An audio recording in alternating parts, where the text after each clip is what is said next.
হাদিসের ভিতরে আছে রাখাল রে বলছে একটা বকরি বিক্রি করো, তো বলছে মালিককে জিজ্ঞাসা করা ছাড়া বিক্রি করি তো করি কি করা? তোর মালিক তো এখানে নাই, তুই বিক্রি করলে অসুবিধা কি? এতগুলা বকরির পালের ভিতরে একটা বিক্রি করবি, মালিক কি বকরি গয়না দেখবে নাকি? ঠিক আছে মালিক দেখবে না, কিন্তু আল্লাহ কই গেল? আজকে দিনই কথা শুনি বটে, কিন্তু ভিতরে রঙিন হয় না। রঙিন না হওয়ার কারণে অঙ্গ প্রত্যঙ্গতে এটা ফুটা ওঠে না, আচার ব্যবহারে এটা ফুটা ওঠে না, কাজ কারবারে এটা ফুটা ওঠে না, চলাফেরা এটা ফুটা ওঠে না, কোনো ক্ষেত্রেই এটা ফুটা ওঠে না, খুব কম ওঠে। যতটুকু উঠা দরকার ছিল আল্লাহর হুকুম মতো চলার জন্য, নবীর তরিকার উপরে চলার জন্য, আদর্শের উপরে চলার জন্য যতটুক ফুটা উঠা দরকার ছিল এতটুক ফুটা ওঠে না। আর এটা কিন্তু চির সত্য। সারা দুনিয়ার সমস্ত কিছু যা হইতেছে এটা মানুষের সুখের জন্যই হইতেছে, মানুষ যেন সুখী হয়। সচ্ছল হওয়ার পিছনেও সুখ আছে, উন্নতি হওয়ার পিছনেও সুখ আছে। এমন তো না যে সবকিছু হবে। যেমন ছোটবেলা শুনতাম যক্ষের ধনের উপরে বলে সাপ থাকে, শুনছেন কখনো? না মনে হয় এগুলো এখন আর শোনে না কেউ। যক্ষের ধন বোঝান? আরেকটা শব্দ বলি চেঞ্জ করা, গুপ্ত ধনের উপরে সাপ থাকে। এখন বুঝে আসছে ঠিক না? কিন্তু সাপ যদি থাকে নিচে তো ধন থাকে ঠিক না? ধন কি সে ভোগ করতে পারে? তো সমস্ত কিছুর পিছনেই কিন্তু আমাদের উদ্দেশ্য সুখে থাকা, ঠিক না? কি মনে হয় বুঝাইতে পারি না? উন্নতির পিছে কি? ভালো বাড়িঘরের পিছে কি? গাড়ি ঘোড়ার পিছে কি? সবগুলোর পিছেই সুখ। বলেন কে আরামে আছে, কে সুখে আছে? আরামে কে আছে? একজন লোক বাহির করেন যে এ আরামে আছে, একজন লোক বাহির করেন যে এ সুখে আছে। সুখই যদি হইতো তাহলে নিজের পিস্তল নিজে মাথায় কেন লাগাইতো? তো সুস্পষ্ট প্রমাণ। সুখই যদি হইতো তো সুখের সমস্ত সামান ঘরের ভিতরে আছে, সামাজিক ভাবে সেলিব্রিটি,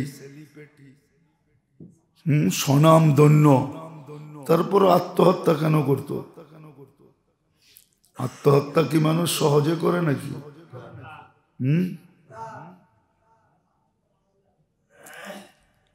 তো এগুলা বোঝা গেল যে সবকিছুর পিছনে যদিও সুখ আরাম এটাই লক্ষ্য বস্তু,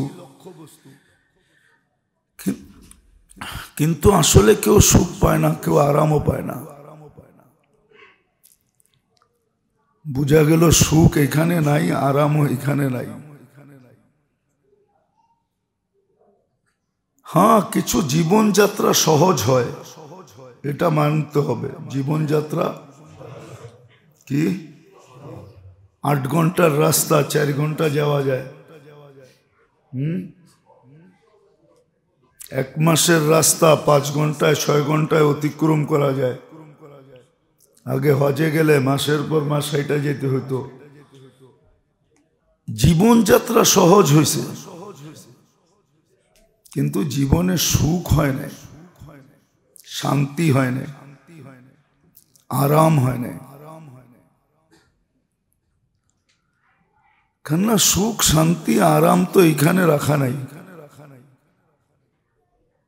সুখ শান্তি আরাম যেখানে রাখা,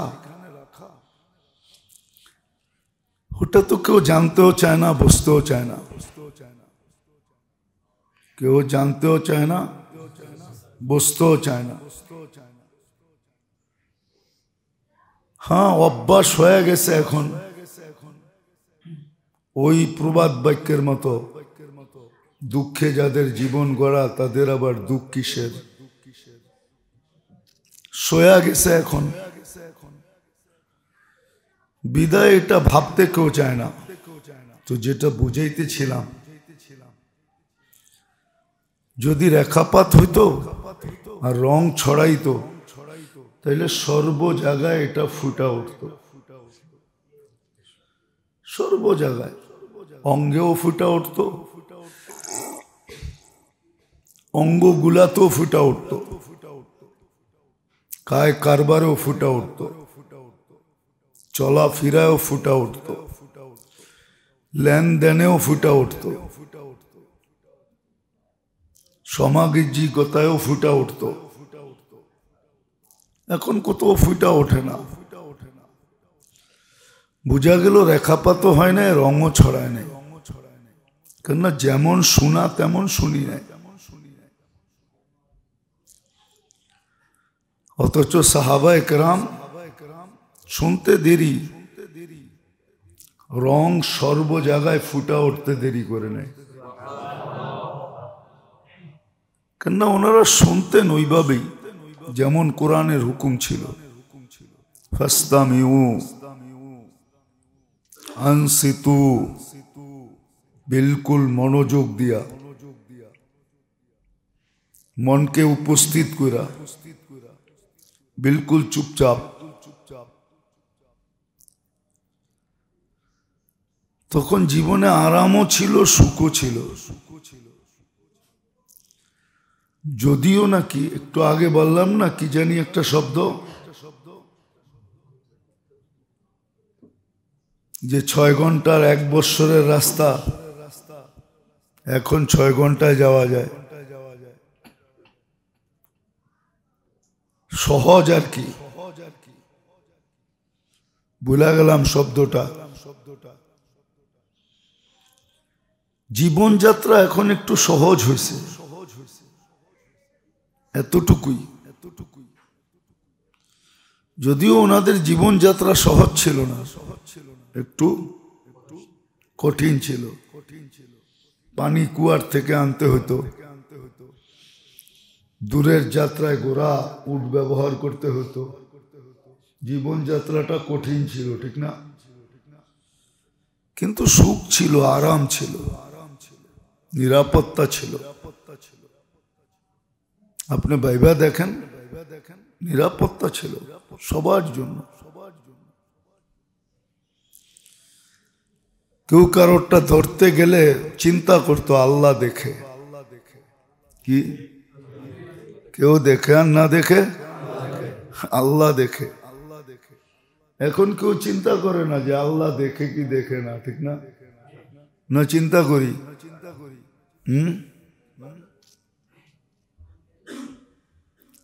ওই যে হাদিসের ভিতরে আছে, রাখাল রে বলছে একটা বকরি বিক্রি করো, তো বলছে মালিককে জিজ্ঞাসা করা ছাড়া বিক্রি করি তো করি কি করা? তোর মালিক তো এখানে নাই, তুই বিক্রি করলে অসুবিধা কি? এতগুলা বকরির পালের ভিতরে একটা বিক্রি করবি, মালিক কি বকরি গয়না দেখবে নাকি? ঠিক আছে, মালিক দেখবে না, কিন্তু আল্লাহ কই গেল? একটা রাখালো এরকম ছিল। তো রাখালো এরকম ছিল। কারণ রাখালের চরিত্র যদি এরকম হয় তাহলে মালিকের চরিত্র কিরকম? ওই মালিকের চরিত্র যদি এরকম হয় তাহলে উপর দিকে চলে যান, এদের চরিত্র কিরকম? আজকে তো আমরা ভাবি না যে আল্লাহ দেখে।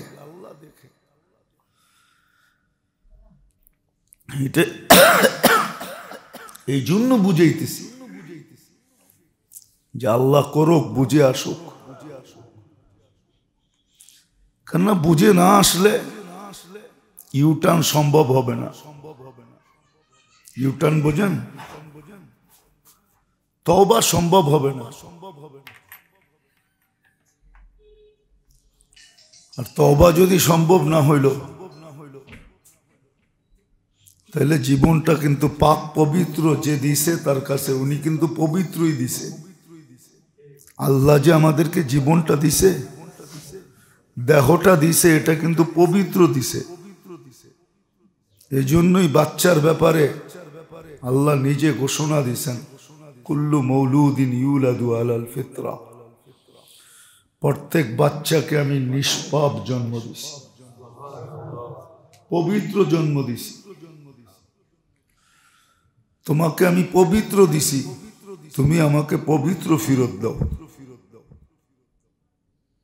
আমরা মাঝে মাঝে বলি না যে আপনারে যেটা দিছি ওইটা আমারে দেন, কাহিনী করেন না। আপনার দোকানে যতই থাকুক, আমি যেটা দিছি ওটা আমারে দেন। যদিও কয় যে আপনারটার চেয়ে ভালো, রাখেন ভালো আর টালো, আমারটা আমারে ফেরত দেন। কি বলি না? বলি না? সমাজে এই প্রচলন আছে না নাই? না নাই? তো আল্লাহ কেন বলতে পারবে না? আল্লাহ বলতেছে তোকে পবিত্র অস্তিত্ব দিছি, তুই আমাকে পবিত্র ফিরত দে। এটাই আল্লাহর দাবি। আমি পবিত্র অস্তিত্ব দিছি, বিলকুল নিষ্পাপ, আমাকে পবিত্র ফিরত দে।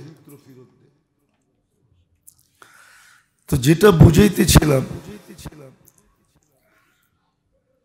নাইলে ইউটার্ন নেওয়া সম্ভব হবে না।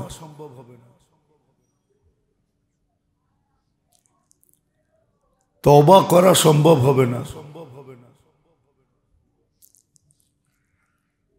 উম্মতের পবিত্রতার সবচেয়ে বড় জিনিস হলো তওবা।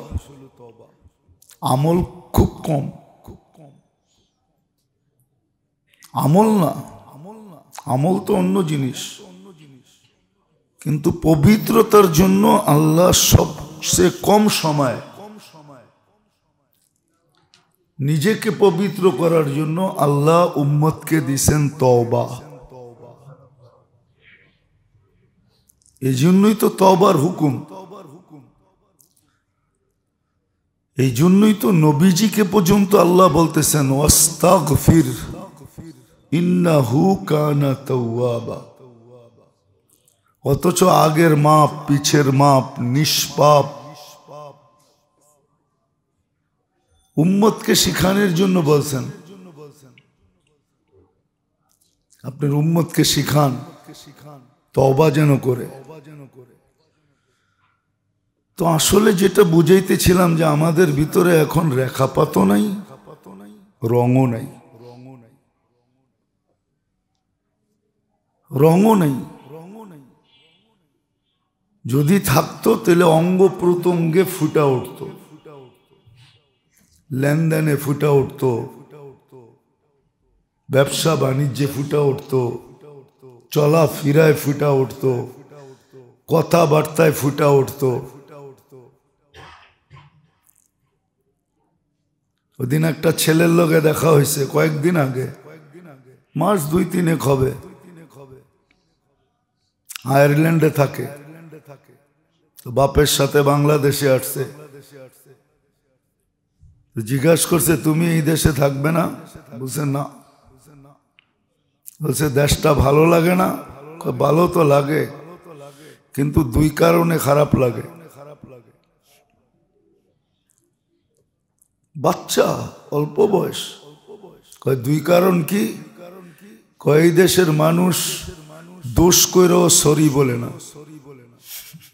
দোষ কইরা সরি বলে না। আয়ারল্যান্ডে তো ইংলিশ।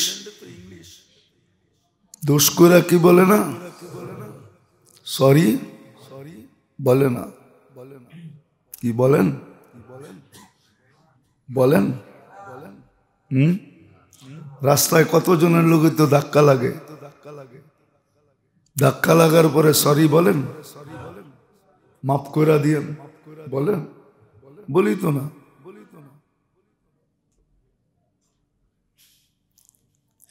যুবক বৃদ্ধকে ধাক্কা দিয়ে আরো আঁকড়ায় যায়, আঁকড়ানো বোঝেন না? আরো বাপ দেখায়, দিল হয় ধাক্কা, চোখ গরম করে তাকায়, মনে হয় যে ওই বুড়া ওরে ধাক্কা দিছে, ঠিক না? যদি রেখাপাত করতো, কালার হইতো, তাহলে এটা কোনোদিন হইতো না। দ্বিতীয় কারণ হলো দেশের মানুষ একজন আর একজনকে ধমকায় কথা বলে। কি ছোট বড়কে, বড় ছোটকে কি করে ধমকায় বলেন না? রাগ হয় না? কিন্তু কয়জন বাবা আছে ছেলেকে বাবা কয়া বলে, ধমকায় বলে, যা করায়, আরো 10টা গালি দেয়, ঠিক না? আবার এমন গালি দেয় যেটি নিজের উপরেই পড়ে। কি কি এটি আমি উচ্চারণ করতেছি না, শুনি তো, কিন্তু উচ্চারণ করবো না, কেননা উচ্চারণ করা শোভা পায় না। আরো তো মসজিদ এমন গালি দেয় যেগুলা নিজের উপরেই পড়ে, ঠিক না? না পড়ে না? একটু ভাইবা দেখেন তো, সবাই সবাইকে ধমকায় কথা বলে। কি ধমকায় কথা বলে?